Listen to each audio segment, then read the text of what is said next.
Pro wrestling news is coming out at an insanely fast rate this week, and it's almost hard to handle. Such as Chris Jericho being asked if he would ever come back to WWE, and he said that he isn't opposed to it, but for right now he's staying with AEW. Would I go back to WWE? I wouldn't be opposed to it.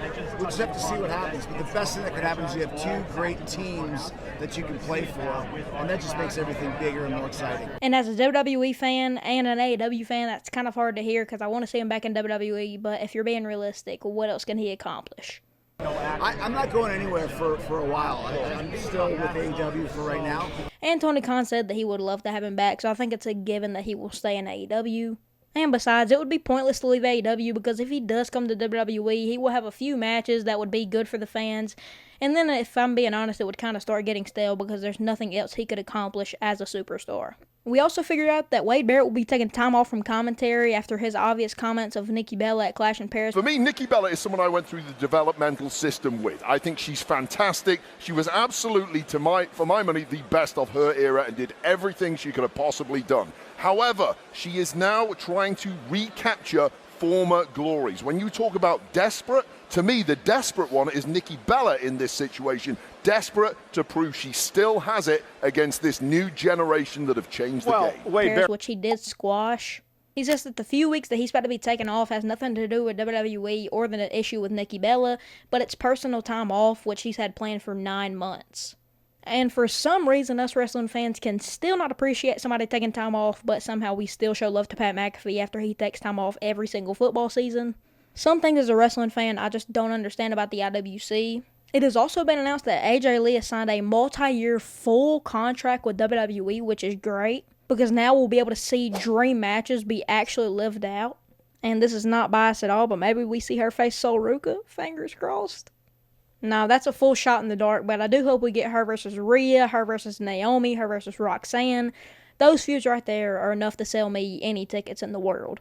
We see AJ Styles post on Instagram an hourglass, meaning that his time is almost up as a professional wrestler as a whole, and I cannot lie, this has me seeing nightmares at night. I don't care what anybody says, him retiring is going to be one of the saddest retirements in pro wrestling history. But his contract goes up until February of 2026, where he would be able to be at the Royal Rumble 2026, but then he would be leaving if WWE does not renew him right before Mania season, which is really going to suck.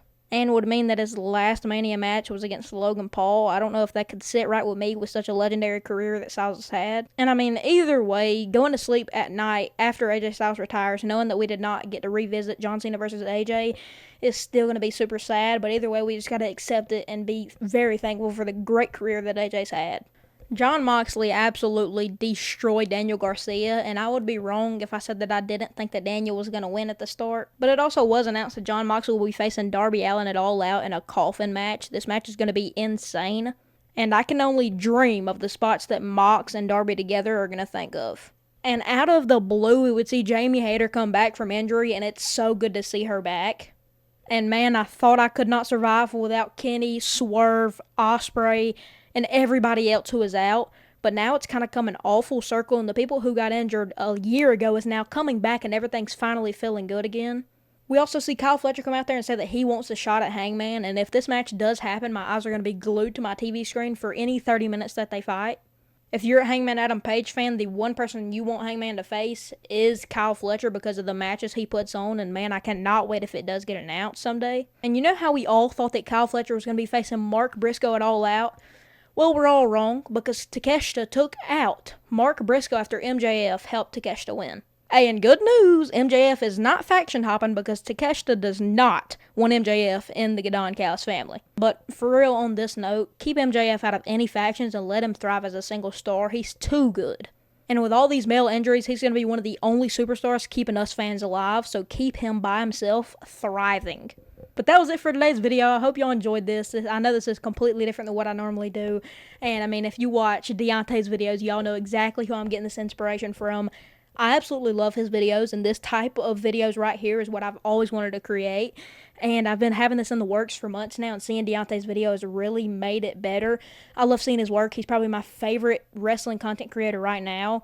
So big shout out to him. But let me know down below if y'all want more videos like this. But with that being said, I'll see y'all boys in the next one. Deuces, deuces.